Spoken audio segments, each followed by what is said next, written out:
Honestly, bringing Nadia to these business dinners is such a burden. She just sits there looking pretty while the real players talk.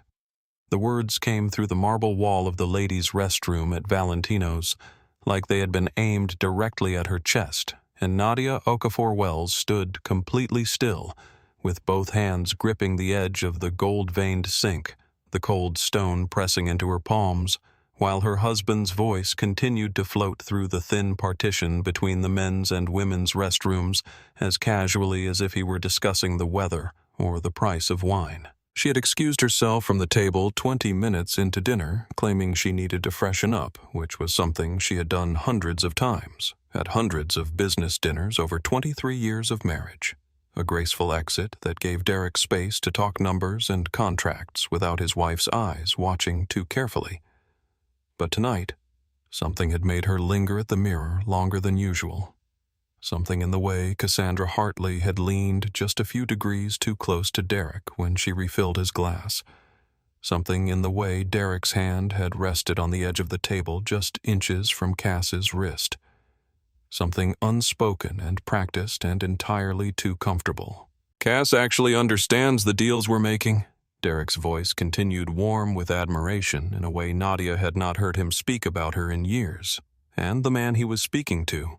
She recognized the voice as his business partner, a man named Frank who had eaten at their dinner table no fewer than a dozen times, chuckled appreciatively, and said something about how attentive Cass was compared to most assistants, and Derek laughed in a way that made Nadia's stomach turn slowly, like something curdling. "She's brilliant with numbers and knows how to handle a real man's needs," Derek said. And the casual ownership in those words. The ease with which he spoke about a woman who was not his wife while his wife stood 20 feet away on the other side of a marble wall was somehow more devastating than any shouted accusation could ever have been, because it meant this was not a slip or a moment of weakness. This was simply what he thought. What he had always thought, stripped of the performance he put on when Nadia was in the room. "Your wife does bring in a lot of social connections, though." A third voice offered diplomatic and slightly uncomfortable, and Nadia recognized it as belonging to a man named Gerald, a developer who had secured his first major contract through an introduction Nadia had personally arranged through her family's network 3 years ago. Her family's money. Derek scoffed, and his voice had a particular texture of contempt that sounded practiced. That sounded like something he had said many times before to many different people. "That's all she's ever been, good for a pretty face and daddy's inheritance. But Cass, she's the future. Smart, ambitious, and she actually contributes to my success instead of just existing on the sidelines." The bathroom door slammed as the men filed back out toward the dining room, their voices fading, and Nadia stood alone in the gilded restroom of the most expensive restaurant in the city, staring at her own reflection under lights so bright they left nowhere to hide. Her dark skin, usually luminous under candlelight, looked pale and drawn to her own eyes, though she knew rationally the lighting had not changed. It was something behind her eyes that had shifted. Something that would not shift back. Her grandmother's diamond earrings caught the light. Her perfectly pressed silk blouse, the deep burgundy one Derek had told her looked beautiful on her at Christmas, suddenly felt like a costume she had been wearing for an audience that had been laughing at her from their seats the entire time. 23 years, she thought, and the number had a physical weight to it that she had never felt before. 23 years of hosting his clients in their home, of learning the names of his investors' wives, of canceling her own plans when his schedule ran late, of sitting at business dinners exactly like this one, and smiling and asking thoughtful questions, and making every person at the table feel important. And the entire time when she was not in the room, she was his burden.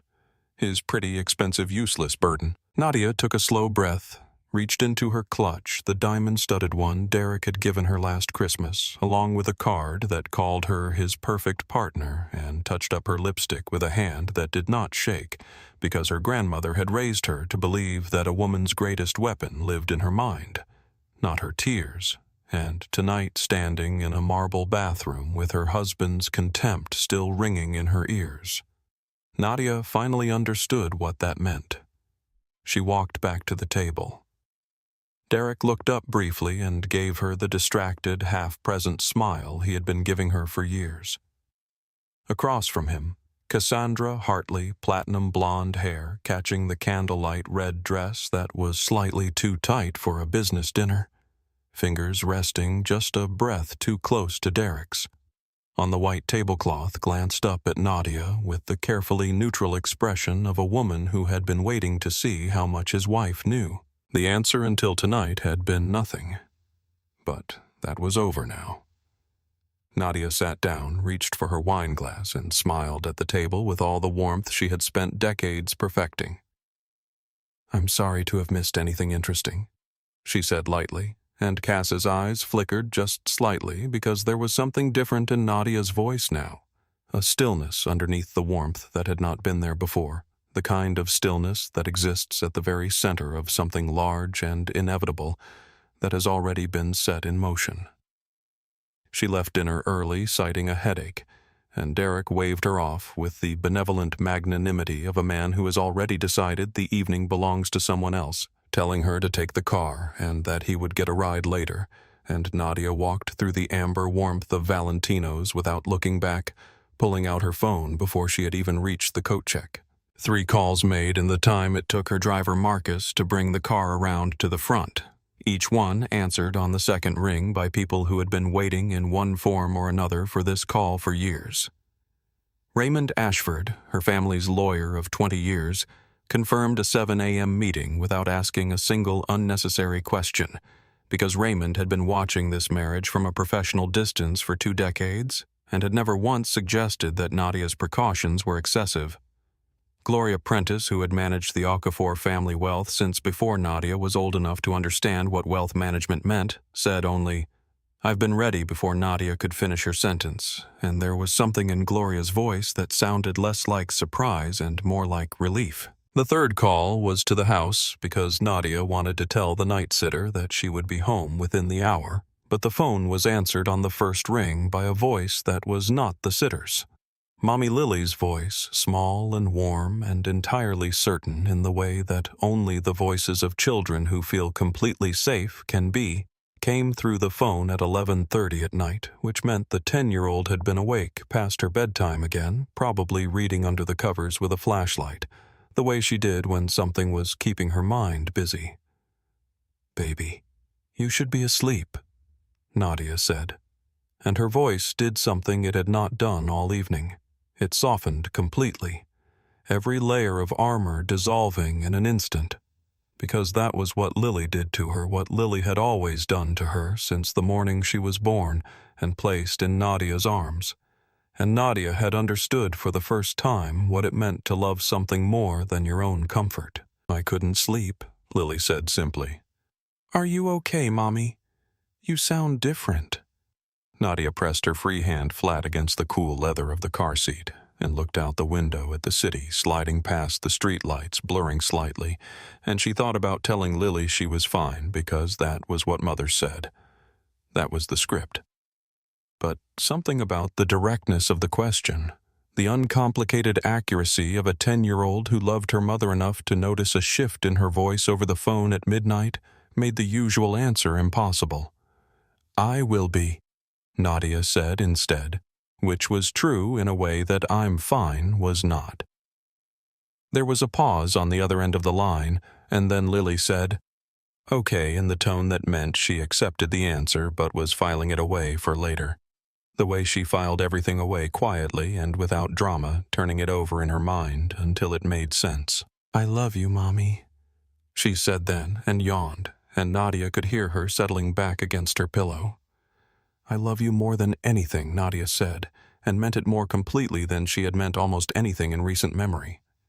The car turned into the circular driveway of the house their home purchased with money from the Okafor family estate, maintained in Nadia's name at the insistence of her father, who had built his fortune from nothing and trusted no one with it carelessly.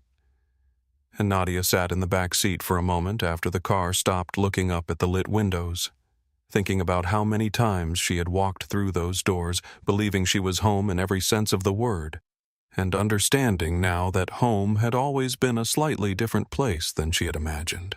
Tomorrow, she thought, and the word felt like the beginning of something rather than the end. She was dressed and downstairs by 5 o'clock in the morning, 2 hours before Derek's alarm would sound, wearing the navy Armani suit that she thought of privately as her armor. Not because she needed to look powerful for anyone else, but because the particular weight of well-cut fabric against her shoulders had always had the effect of making her feel like the version of herself she sometimes forgot she was allowed to be.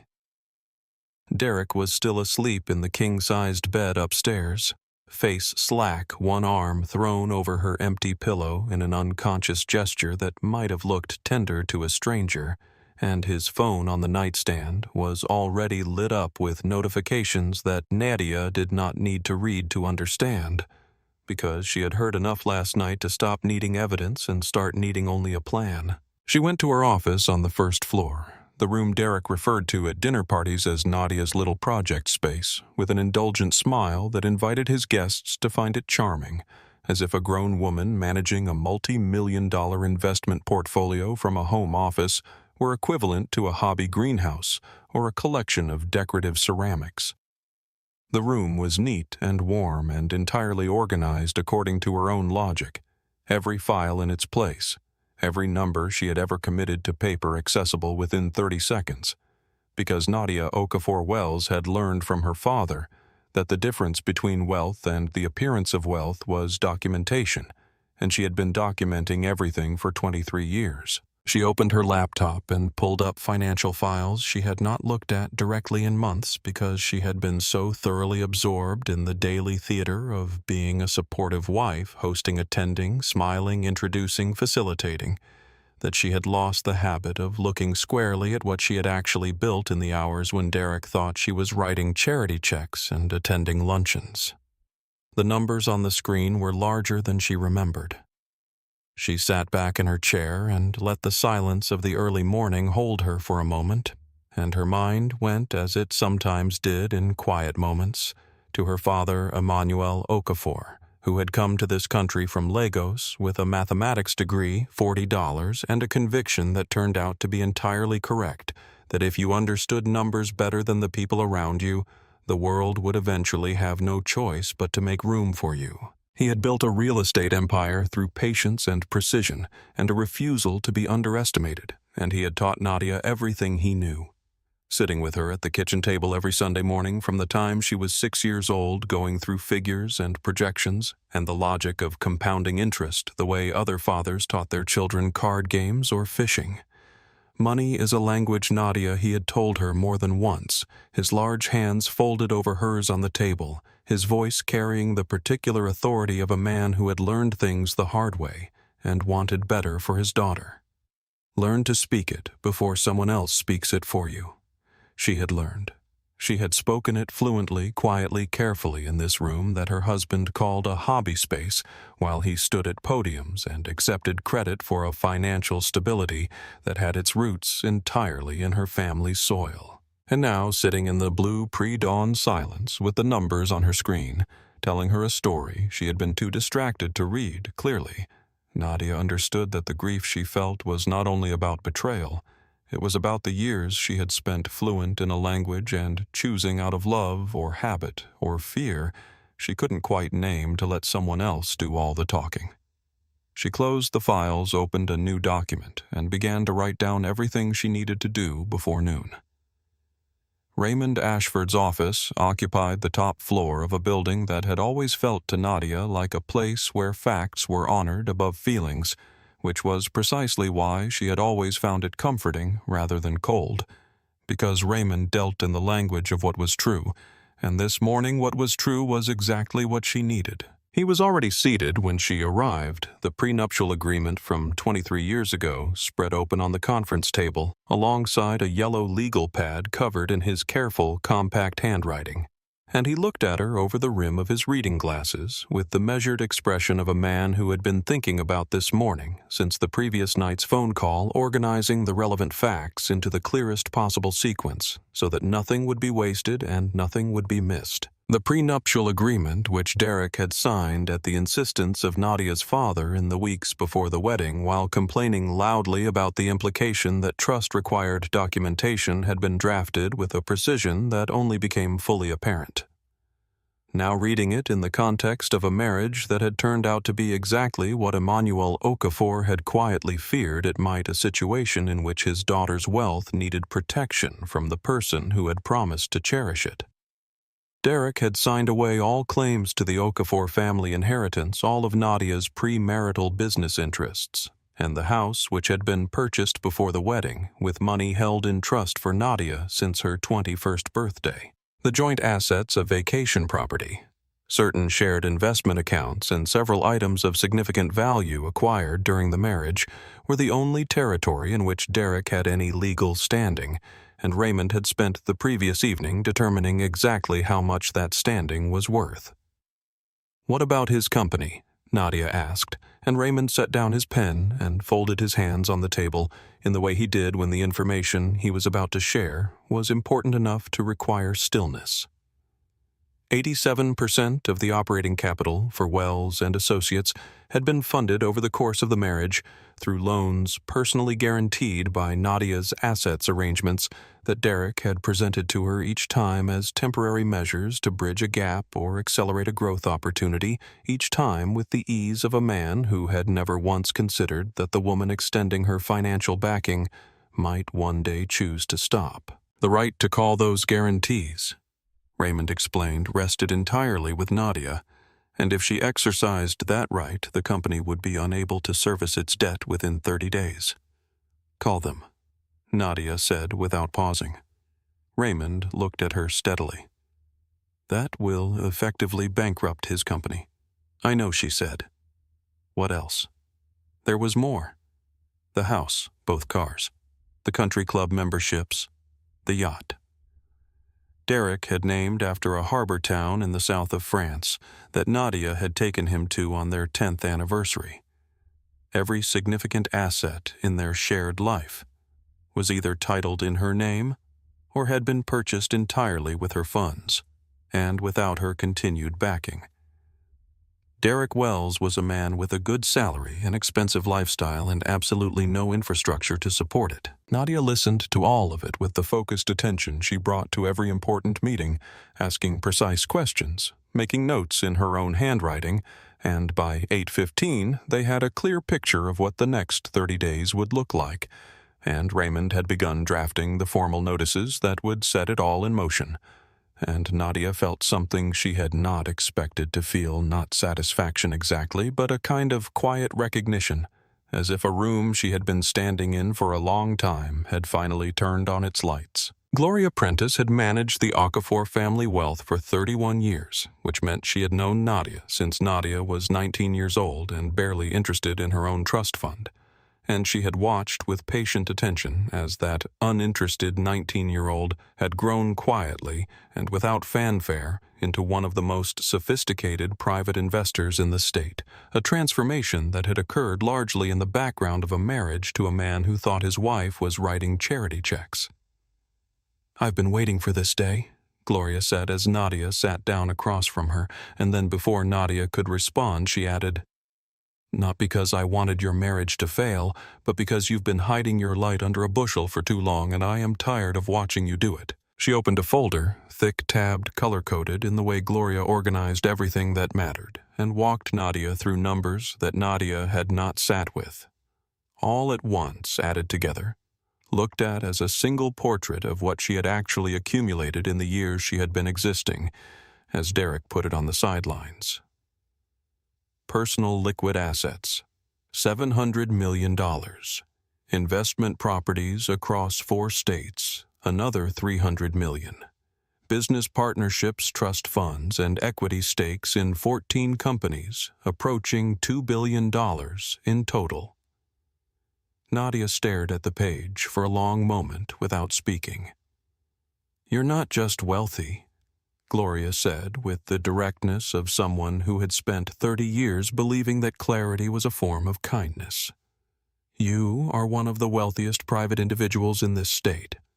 You could purchase Derek's entire company without it registering as a meaningful transaction in your portfolio. The room was quiet, and what Nadia felt was not pride she had always known in the abstract that she had money, but something closer to grief. The specific grief of understanding how thoroughly she had allowed someone else's smallness to define the space she occupied. She had been living as Derek's dependent, managing herself to fit inside the boundaries of his comfort, shrinking her ambitions and her visibility to keep the peace while sitting on a fortune that could have funded a small country's infrastructure. Gloria also reminded her gently, but without softening the point, that the foundation Nadia had started 8 years ago, the Okafor Foundation, which had helped more than 2,000 women launch their own businesses through grants. Mentorship and access to Nadia's professional network had consistently been introduced at public events as the Wells family philanthropy, because Derek understood the value of being attached to generosity without the inconvenience of actually generating it. They spent the next 2 hours moving money into accounts whose existence Derek had never been made aware of. International holdings, protected trust structures, and investment vehicles that had been part of Nadia's portfolio for years, but never disclosed in the casual financial conversations Derek occasionally condescended to have with her about household money. By the time they finished, Nadia's accessible assets were secured in ways that no divorce proceeding could easily reach, and Gloria set down her pen and looked at her across the desk with an expression that held something between professional satisfaction and personal warmth. "He called you a burden," Gloria said. "He did," Nadia agreed. A burden, Gloria repeated as if she needed to hear the word one more time to fully appreciate its absurdity. The woman whose family money built his reputation, whose network opened his doors, whose signature kept his company solvent, a burden. Nadia stood up and picked up her briefcase. "He won't be saying it much longer," she said. The apartment on the 42nd floor of a building 6 blocks from the family home was a space Nadia had purchased 2 years ago as what she had described to her accountant as a long-term urban residential investment, which was true in every technical sense. And also, she now understood an instinct she had been acting on without consciously acknowledging what the instinct was telling her, that she might need a place to go that was entirely hers, that had never been Derek's, that held no residue of the life she had been living. Diane Mercer was already there when Nadia arrived, seated at the kitchen table with a laptop, a coffee she had made herself from the beans Nadia kept stocked in the apartment, and the quietly efficient manner of a woman who treated other people's worst moments with the same professional steadiness that surgeons bring to operating rooms, not coldly, but without flinching, because flinching helped no one. The photographs were extensive and entirely unambiguous. Derek and Cassandra Hartley at restaurants. Nadia recognized places where she herself had been a regular. Places where the staff knew her name and her preference for still water over sparkling holding hands across candlelit tables, with the comfortable ease of 2 people who had stopped being careful. Hotels charged to company credit cards during client meetings that appeared in Derek's calendar with generic descriptions. A particular sequence of photographs taken in the parking structure of Derek's office building that Nadia looked at briefly and then set face down on the table because she had seen enough to confirm what she already knew and had no need to study the details. But the financial information was what Diane presented with the particular gravity of someone who understood that money in situations like this one was not secondary to the emotional betrayal. It was the betrayal made concrete, made measurable, made legally actionable. Derek had been padding project costs for years, submitting invoices to Nadia as the primary investor in his company for expenses that had been negotiated down by contractors and quietly pocketed. The Peterson contract, which Derek had praised Cass for saving at the dinner just 2 nights ago, showed inflated materials costs of nearly $400,000. The difference between what was billed and what was actually paid sitting in an account that bore Derek's name and Cass's fingerprints in equal measure. Conservative estimate over 5 years, close to $2 million, drawn from investment funds that had been backed by Nadia's personal guarantee and used in part to finance an affair with his secretary. Nadia sat with that number for a moment. not the total which she could absorb without it changing her life materially, but the meaning of it, the particular quality of contempt it represented. He had stolen from her to impress another woman. He had taken her trust and her money and her 23 years of loyalty and converted them into hotel suites and jewelry that had never appeared in her box and romantic dinners that had been filed under business development. And then he had come home to the house she owned and eaten the food she paid for and told her she was a burden. "I want everything documented," Nadia said. "Every receipt, every discrepancy, every inflated line item going back as far as you can trace it. I want a case so clear that his own lawyers will tell him settlement is his only option." Diane looked up from her laptop. "You'll have it by end of business tomorrow," she said and closed her notebook.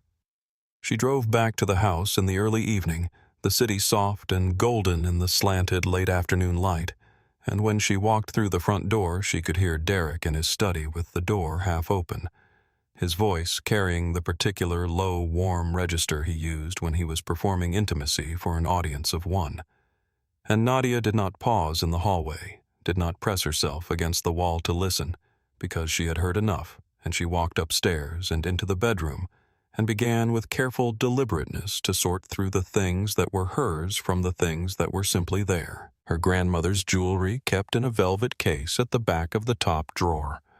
The pieces her grandmother had brought from Accra passed to her mother, passed to her, each one carrying a weight of history and love that had nothing to do with Derek and never had. Personal documents kept in a locked box she had always maintained independently. The clothes she actually loved as opposed to the ones Derek had chosen for her. The structured and conservative pieces he preferred her in the ones that communicated a particular kind of wife to the people in their social world. She was folding a cashmere wrap when she became aware that she was not alone. Lily was standing in the doorway in her pajamas, the soft blue ones with the small yellow stars, holding the worn brown bear she had slept with since she was 3 years old. Her dark eyes moving from the open suitcase on the bed to her mother's face with the quiet, careful attention of a child who had learned without anyone teaching her directly that the adults in her life sometimes carried things they hadn't named yet. Nadia stopped what she was doing and turned fully toward her daughter, and something in her chest shifted at the sight of this small, serious, perceptive person who was 10 years old and already old enough to stand in a doorway at 8 in the evening and understand that something was ending. Mommy Lily said, not as a question, just as a word that meant I see you and I'm here. "Come here, baby," Nadia said, and Lily crossed the room and leaned into her mother's side, and Nadia held her daughter in the middle of the bedroom. They would not sleep in again, and Lily didn't ask what was in the suitcase or where they were going because she was 10 years old and already instinctively understood that some questions needed to wait. But she did ask, after a moment, in the small, careful voice she used when she had been thinking about something for a while. "Mommy, if we go somewhere new, do we take the memories with us?" Nadia pulled back enough to look at her daughter's face. This face she had memorized in every light, and she said very quietly, "We take everything that matters." Lily nodded with the solemn gravity of someone who has received an answer they intended to hold on to, and then she said okay, and burrowed back against her mother's side and stood there for another long moment. The two of them together in the room that had once been the center of a life Nadia had believed in completely. After Lily was asleep, Nadia picked up her phone and sent Raymond a single text message. "Tomorrow. His office. Make sure Cassandra Hartley is present." She ate breakfast alone at the kitchen table the next morning, the one that faced the garden, watching the roses her gardener tended with the money she paid him move slightly in the early morning wind, their petals the deep red she had chosen herself from a catalog of options that Derek had shown no interest in, because the garden had never mattered to him the way it mattered to her. The garden and the art on the walls and the furniture chosen with patience and an eye for beauty that had nothing to do with impressing anyone and everything to do with creating a space that felt to Nadia like something worth coming home to. Derek came downstairs at 7:45 in his tennis whites, moving through the kitchen with the easy confidence of a man who had never once questioned whether the space around him was truly his, opening the refrigerator and closing it, pouring coffee from the pot she had already made, glancing at his phone and typing something quickly with a small private smile that he did not notice her noticing. He looked up and registered her presence in the suit the Navy Armani and raised his eyebrows slightly in the polite, mildly curious way of a man who had stopped being genuinely interested in his wife's days a long time ago and had replaced genuine interest with the performance of it. "You have a meeting?" he asked. "Yes," Nadia said, and her voice was perfectly level, perfectly warm, the voice she had spent 23 years perfecting. "Anything interesting?" She looked at him across the kitchen table, across the surface she had chosen and the coffee cups she had bought, and the morning light coming through the windows she had insisted on during the renovation 7 years ago, because she had wanted the kitchen to feel alive, and she said, "One of the most important ones I've had in years," and smiled at him in a way that was entirely true. Derek nodded already, looking back at his phone. "Good for you," he said. And that was it. That was the entire weight of his attention, and he finished his coffee and left the kitchen without asking another question because he had not been genuinely asking in the first place, and the easy thoughtlessness of it, the complete absence of curiosity about the person he had shared a house with for 23 years, was in some ways the most honest thing he had ever said to her. Nadia finished her coffee, picked up her briefcase, and walked out of the house without looking back. The lobby of the building where Derek's company occupied the entire 20th floor was familiar to Nadia in the way that places you have attended for years without ever truly belonging. Become familiar, the security desk where the guards knew her as Mr. Wells's wife and waved her through with friendly nods. The elevator bank with its polished brass panels.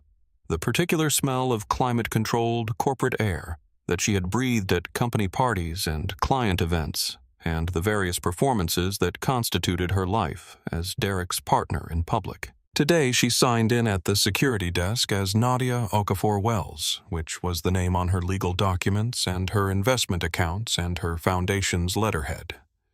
And she rode the elevator to the lobby level first, because Raymond had told her that 2 potential investors were meeting with Derek this morning. Men she recognized from the city's financial circles, careful and experienced men who understood that due diligence extended beyond quarterly reports to the question of who exactly was underwriting the risk. She found them in the lobby cafe finishing coffee before heading up, and she greeted them with the warm ease of a woman who has been moving through these circles for 20 years and knows every person in them by name, by background, by the specific nature of their financial interests, which she did, because she had been the one who cultivated most of those relationships, who had introduced Derek to half the serious money in this city through her family's network and her own carefully built reputation. The conversation was brief and gracious and surgically precise. Nadia expressed warmth, asked about their families, mentioned that the Okafor Foundation was shifting its investment priorities toward sustainable development and women-owned enterprises, and noted with a pleasant smile that her personal financial interests were realigning in ways that might affect some of the projects she had previously been associated with, and the 2 men who had not become wealthy by misreading signals understood every syllable of what she was and was not saying. They left the building 6 minutes later with the distracted, recalculating expressions of people who have just had a foundational assumption revised. Nadia took the elevator to the 20th floor. The hallway was exactly as she remembered the framed project photos on the walls, the awards and testimonials that lined the approach to Derek's corner office, many of which commemorated successes that Nadia's money had made possible. She walked past them without looking, nodding to employees who greeted her with surprised warmth and stopped outside the glass-walled conference room where Derek sat at the head of his table leaning toward the woman beside him with the easy familiarity of a man entirely comfortable in his deception.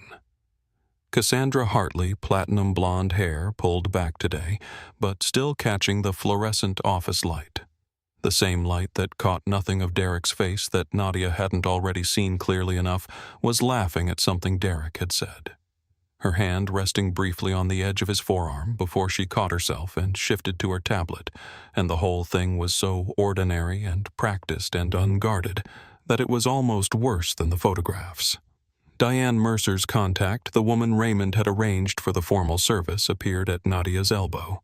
"Ready?" she asked quietly. Nadia watched Derek through the glass for one more moment. This man she had loved. This man. She had built a life for this man who had looked at everything she gave him and decided the word for it was burden. And then she pushed open the door and walked in. Derek looked up with the mild irritation of a man interrupted during something important, and then his expression shifted through surprise and into something harder to name, a kind of recalibration, a reaching for the social script that had always worked before the warm deflection that had served him for 23 years. But Nadia was already stepping aside, and the woman from Raymond's office was already moving forward, professional and unhurried, and the envelope changed hands before Derek's expression had finished deciding what it wanted to be. "Derek James Wells," the process server said clearly in the tone of someone reading from a document. "Rather than making a personal declaration, you are being formally served with divorce proceedings and a notice of intent to call all outstanding loan guarantees currently secured by the assets of Nadia Okafor Wells, effective immediately." The silence in the room had a particular quality that Nadia would remember for a long time afterward. Not dramatic, not theatrical, just the honest silence of something that had been a long time coming, finally arriving at its destination.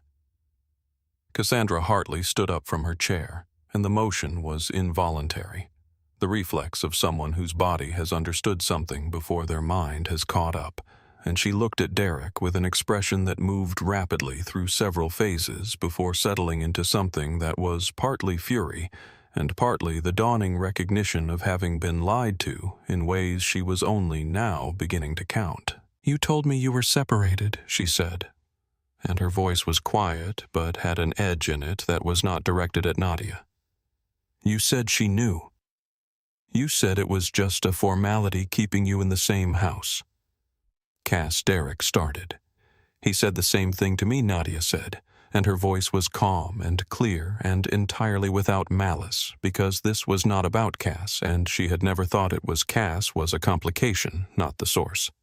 He told everyone what they needed to hear to keep things comfortable for himself. That's what men like Derek do. She turned to face her husband directly, and he was holding the envelope with both hands, and his face had gone a particular shade that she had never seen before. Not anger, not sorrow, but the specific pallor of a man watching the infrastructure of his life dissolve. In real time, the man behind the curtain with the curtain finally definitively pulled back. "The house is in my name, Derek," she said, and her voice was steady and matter-of-fact, the voice she used in board meetings when stating numbers that were simply true. "The cars are in my name. The yacht, the country club memberships, the vacation property in the mountains. All of it. You have until Friday to collect your personal belongings, and anything that remains after that will be considered abandoned property." She looked at Cass then, and her expression was not cruel, it was simply honest. "He told you he was building something. What he was building, he built entirely on my family's money. $7 million in loan guarantees that are being called in today. I hope he mentioned that at some point." Cass's face had gone the color of paper. $7 million. He didn't mention it, Nadia said, and it was not a question. No, he wouldn't have. Outside the glass walls, employees had gathered in the way that people gather around something they can see but not hear, drawn by the body language. By Derek's expression, by the unfamiliar stillness of a woman they had only ever known as pleasant and peripheral, who was standing in the center of the room with all the gravitational force of someone who had always been the most important person in it. One of the younger associates had his phone angled slightly away from his hip, the screen dark, but his thumb resting on the record button, and Nadia did not notice this, because she was already turning toward the door, already done, with the room already elsewhere in her mind.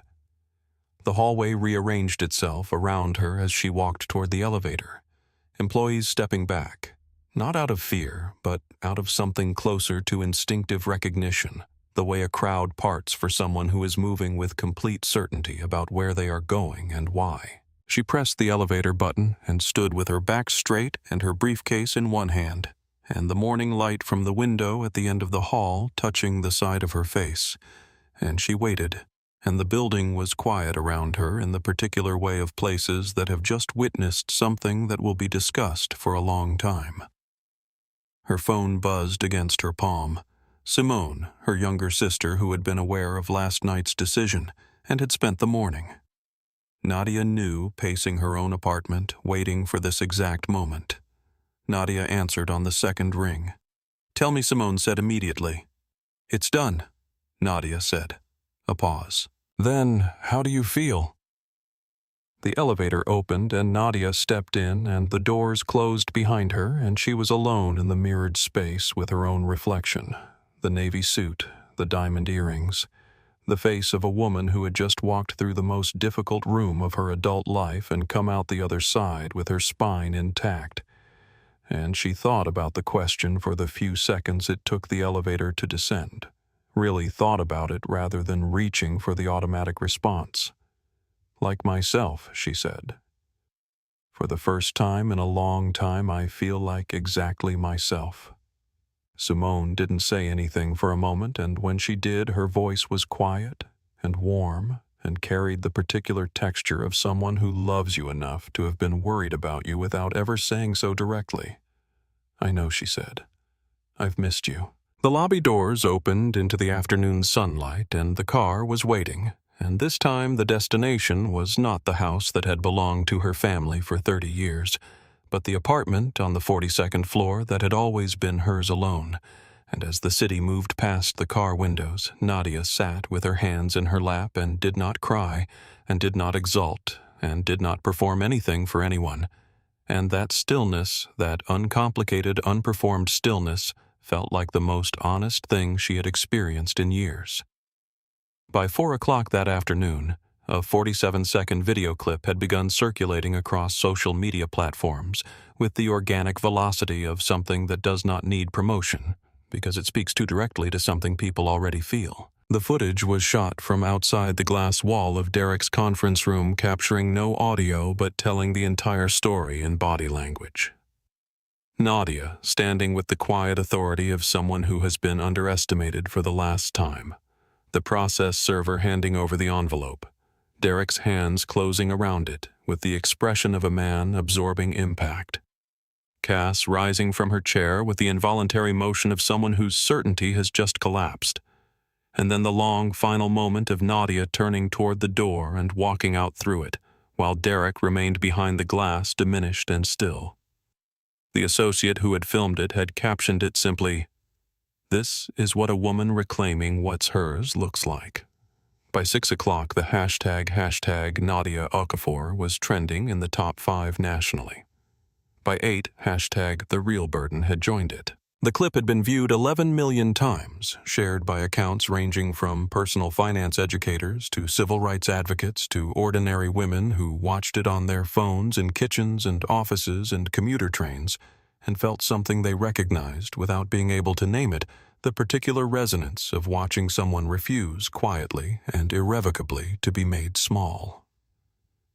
Business reporters began pulling on threads that the public had never had reason to examine before, because Derek Wells had been such an unremarkable story, a moderately successful businessman with a beautiful wife and a respectable reputation, that no one had thought to look closely at the architecture beneath the surface. What they found once they started looking was that nearly every significant success in Derek's career had a foundation that traced back to Nadia Okafor Wells, her family's capital, her network, her name, her personal guarantee on debts that he had presented to the world as his own risk and his own achievement.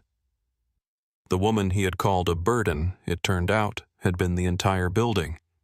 Financial commentary accounts posted breakdowns. Women's networks shared the clip with long captions about the invisible labor of wives who enable their husbands' public success while receiving none of the credit and all of the contempt. The phrase, "the real burden," entered the cultural conversation with the speed of something that has been waiting for the right words to arrive. Nadia did not post anything. She did not need to. Derek called Nadia's phone 11 times between 3 o'clock and midnight, and she looked at each incoming call and set the phone back down because there was nothing he could say to her, now that needed to be said. And the calls were not really about her anyway. They were about the company, the loans, the investors who had begun withdrawing the clients, who were reconsidering their contracts, the social fabric that was unraveling around him at the speed of a news cycle that had decided he was interesting. The 3 banks he approached for emergency financing turned him down within hours of each other because the assets he would ordinarily have used as collateral were either titled in Nadia's name, tied up in divorce proceedings, or guaranteed by a woman who had just made it publicly and legally clear that she was done guaranteeing anything connected to Derek James Wells. Cass, by all accounts that reached Nadia through Diane's network of contacts, was not handling the collapse with any more grace than Derek, which was perhaps understandable given that she had spent 2 years building her understanding of her future on a foundation she had just discovered was entirely borrowed. Her mother called the office. The conversation was overheard by enough people to ensure it was widely reported, and expressed her feelings about her daughter's choices with the unsparing clarity that only mothers can muster her voice carrying through the glass partition of Cass's office, while 3 colleagues pretended to be absorbed in their monitors. Cass's ex-boyfriend learning through the same social media that everyone else learned through that. The man she had left him for was facing bankruptcy and fraud allegations, called to inform her that she was an idiot, which was unkind but not entirely inaccurate given the available information. By the following morning, 3 of Derek's largest clients had canceled their contracts, citing concerns about financial stability and leadership integrity, in the kind of formal language that corporate lawyers draft specifically to avoid saying what they actually mean. The country club informed Derek by letter that his membership attached, as it turned out, to the Okafor family corporate account had been suspended, pending the resolution of the divorce proceedings. And when Derek arrived at the club that weekend for his standing golf game and was turned away at the door, he created a scene in the entrance that was witnessed by enough members of their social circle to ensure that his public humiliation was complete and thorough and entirely of his own making. "He's trying to use your connections even now," Diane reported to Nadia. "He reached out to 3 of your major clients this week, presenting himself as an independent consultant. All 3 called me to let me know," Nadia said. Diane looked up from her notes. Of course they did. Simone arrived at the penthouse at 7 o'clock on the 3rd evening with 2 containers of jollof rice she had cooked in her own kitchen. The particular recipe their mother had taught them both from the same handwritten card that now lived in Simone's kitchen drawer, and the smell of it, the tomatoes and the spices, and the particular warmth of food made by someone who loves you, did something to Nadia's chest that the most elegant meal in the finest restaurant in the city had never managed to do. They sat at the kitchen island together, the way they had sat at their mother's kitchen island as girls, plates in front of them, and the city visible through the floor-to-ceiling windows. And Simone let her eat for a while before she asked the question she had clearly been holding since the previous night. "Do you have regrets?" she said. And she was careful to make it a real question rather than a leading one, because Simone had always understood that Nadia needed room to arrive at her own truth without being guided toward someone else's preferred version of it. Nadia thought about it genuinely, the way she thought about everything that mattered, slowly and without rushing to the comfortable answer. The 23 years. The home she had built. The person she had believed Derek to be for so much of it before the accumulation of small betrayals and large contempts had begun to add up to a picture she couldn't unsee. "Not about leaving," she said finally. "What I regret is smaller than that. I regret the years I spent making myself quieter so he could feel louder. I regret letting his version of me become the one I showed in public." Simone nodded. She was quiet for a moment, pulling apart a piece of plantain with her fingers, the way they had both done since childhood, and then she said, "There are women who are going through exactly what you went through. Not the money. Most people don't have your money. But the feeling. The feeling of being in a marriage and slowly forgetting what you're worth." It was Simone who first said the words, "Know Your Number," not as a program title, but as a way of describing what had been missing from Nadia's experience of her own life, the simple foundational act of a woman understanding what she was worth financially and otherwise, before anyone else had the opportunity to define it for her. They talked until past midnight, the containers of jollof rice long empty, and by the time Simone left, the shape of something new had formed in the space between them. Not a plan yet, but the beginning of one, rooted in the oldest and most reliable soil. Nadia knew the conviction inherited from her father that knowledge was the only asset that no one could guarantee away. Lily came to stay at the penthouse for the first weekend, arriving on Saturday morning with her brown bear and her sketch pad and the rolling suitcase Nadia had packed for her, and she moved through the new apartment with the fearless, methodical curiosity of a child who approaches new spaces, the way scientists approach new problems, touching everything, asking about everything, building a mental map that would allow her to feel at home. She wanted to know which drawer the spoons were in and whether the building had a pool and what the people in the apartments across the street could see if they looked through the windows and whether the roof was accessible and, if so, could they go up there sometime. And Nadia answered everything patiently and with the specific pleasure of a mother watching her child be entirely unself-consciously herself. In the late afternoon, the city going golden outside the windows, Lily stood at the floor-to-ceiling glass with her nose close to the surface and her hands pressed flat against the pane, looking down at the street 20 stories below with the expression she wore when she was processing something too large for easy language. She was quiet for long enough that Nadia looked up from the papers she was reading at the kitchen island and found her daughter still at the window, still looking down with the particular stillness that in Lily always preceded something important. "Mommy," Lily said without turning around. "Yes, baby." "Where were you before Nadia set down her papers?" "What do you mean?" Sweetheart Lily turned from the window then, and her face held the grave, unsentimental clarity of a child who has thought carefully about what she wants to say and is now simply saying it. "I mean, where were you inside? Because you're here now. I can feel you here." "But before sometimes." She paused, searching for the word with the concentration she brought to difficult homework problems. "Before sometimes it felt like part of you was somewhere else." Nadia was quiet for a moment. The apartment was warm and still around them, and outside the windows the city was doing what cities always do, continuing indifferent, full of its own noise.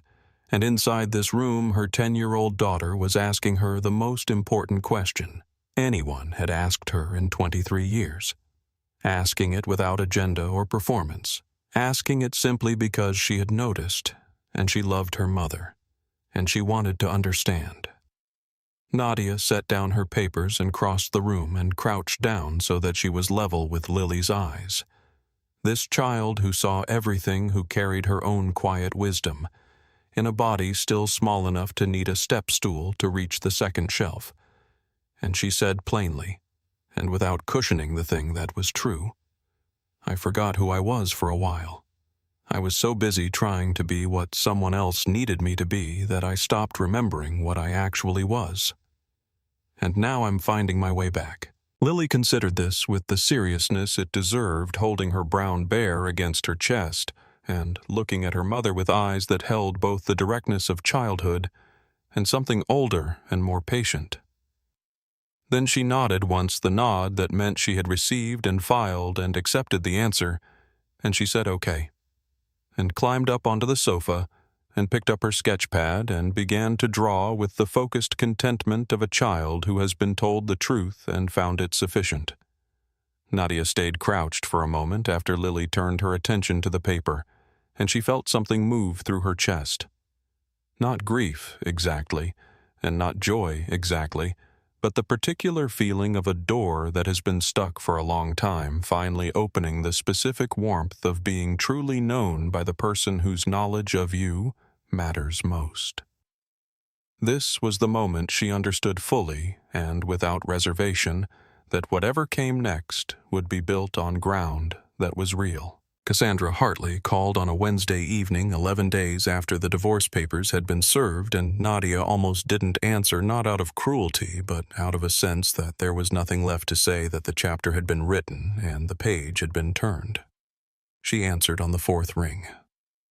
Cass's voice was different from the version Nadia had observed across restaurant tables and conference room glass, stripped of the professional brightness of the practiced composure, sounding simply like a woman in her mid-30s, sitting somewhere quiet, trying to figure out how to say something honest. She did not ask for forgiveness. She did not try to explain herself in ways designed to minimize her responsibility. What she said was this: Derek had told her throughout the 2 years of their affair that his marriage was a legal arrangement maintained for appearances, that Nadia was aware and indifferent that the relationship between them had been over in any meaningful sense for a decade.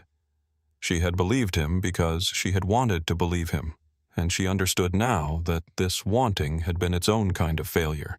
But she also needed Nadia to know that she had not understood the full shape of the lie she was living inside.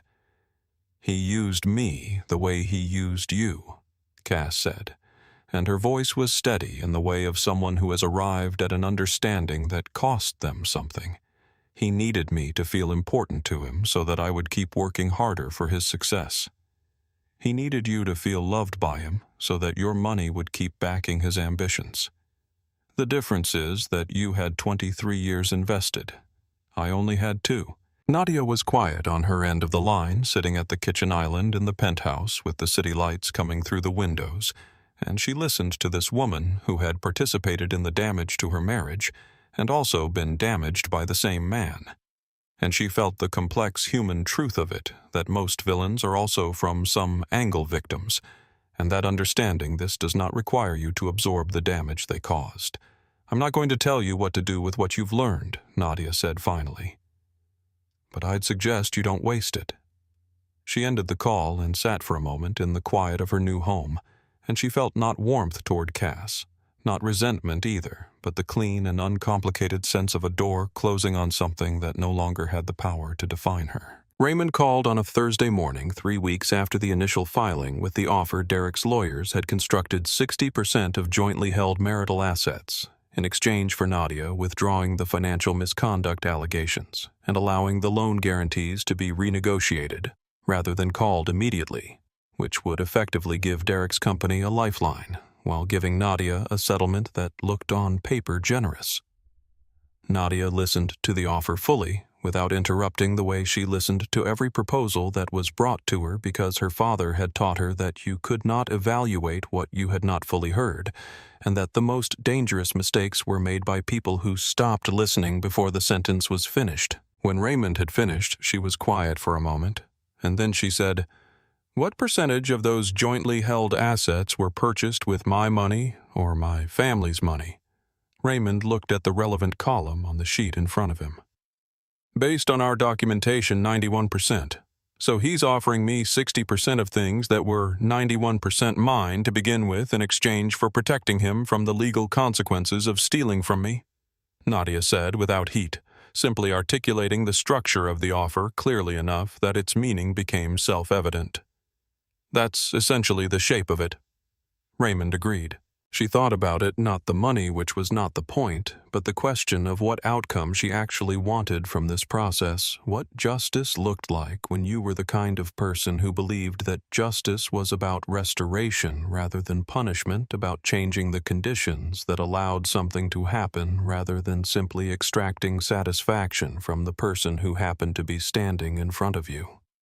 What she wanted was not Derek's suffering. What she wanted was for this particular pattern of men building empires on their wives' resources, while narrating those wives as burdens of women carrying the weight of a partnership, while being told they were the ones not contributing to become, at least in one clear and well-documented case, significantly more expensive than it had been before. She gave Raymond her terms. Derek would sign a full acknowledgement of financial misconduct before an independent arbitration panel, a document that would become part of the permanent legal record of the case. He would agree in perpetuity never to use the Okafor family name or Nadia's name in connection with any future business enterprise without explicit written consent. The loan guarantees would be restructured over 18 months rather than called immediately, giving the company's employees who had done nothing wrong time to find other positions or the company time to find legitimate backing. In exchange, Nadia would not pursue criminal prosecution. Derek's lawyers called back within 48 hours to confirm his acceptance because Derek's lawyers had spent 2 weeks looking at the evidence Diane had assembled and had concluded, with the professional clarity of people paid to see situations accurately, that their clients' alternatives were significantly worse. The invitation had come before the divorce proceedings were complete. A women's investment forum, one of the largest in the region, where Nadia had been asked to speak. Not about her marriage or her divorce or the clip that had been viewed 40 million times, but about her approach to personal finance and long-term wealth, building the same topics she had been quietly expert in for 20 years while the world directed its attention elsewhere. She accepted without hesitation because the forum was not about her story. It was about the work. And the work was what had always mattered most. The introduction the moderator gave was longer than Nadia had anticipated, covering the Okafor family history, her investment track record, the growth of the foundation, and she could feel the shift in the room as the audience recalibrated their understanding of who was standing at the front of it, because most of them had known the name Wells attached to various charitable and business initiatives, and very few of them had connected those initiatives to the woman who was now being introduced as the architect of nearly all of them. She spoke for 35 minutes without notes, because the material was as familiar to her as breathing the mechanics of building wealth. The importance of understanding your own financial position as a foundation rather than a footnote, the specific and overlooked power of knowing your own numbers before anyone else has the opportunity to define them for you. And then she announced the expansion of the Okafor Foundation, a new program simple in structure, ambitious in scope, called Know Your Number, designed to give women the financial literacy tools, the independent counsel, and the legal resources to understand exactly what they were worth financially and professionally within their own lives and on their own terms, before any external voice had the opportunity to convince them that their worth was someone else's to determine. The room responded with the kind of attention that feels different from ordinary applause, the attention of people who recognize that something being said in front of them is directly relevant to their own lives in ways they hadn't fully articulated before. The photograph taken in that moment, Nadia at the podium, the light catching her grandmother's diamond earrings, her face carrying the particular expression of someone who has arrived after a long and difficult journey, exactly where they were always meant to be, was shared more than 2 million times before midnight, with the hashtag that no one had planned and everyone reached for, instinctively #KnowYourNumber.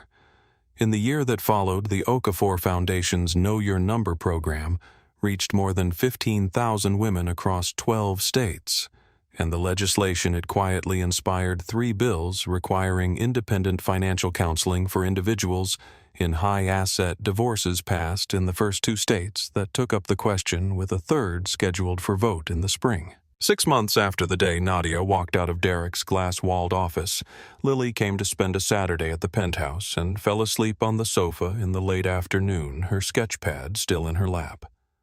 When Nadia gently took the pad to set it on the coffee table, she saw what Lily had been drawing. 2 figures standing at the top of a tall building looking out over a city, rendered in careful colored pencil, and at the bottom of the drawing in the deliberate, slightly uneven letters of a child who takes her words seriously. Lily had written, "Mommy and me, no burdens." Nadia set the drawing on her desk the next morning, directly beside the photograph of her father, Emmanuel Okafor, the man from Lagos who had taught her that money was a language, and she looked at both of them for a long moment. This man who had given her the tools, and this child who would inherit the world those tools were building, and she understood that the story she was living now was not the story that had been interrupted on the night she stood in a marble bathroom with her husband's contempt ringing in her ears. It was the story she had always been meant to tell. She had simply needed to hear herself called a burden before she remembered with total clarity exactly how much she could carry. If this story moved you, if you've ever watched someone underestimate the wrong person and felt the satisfaction of what comes next, share it with someone who needs to hear it today, and subscribe to our channel for more stories about courage, justice, and the people who refuse to stay small.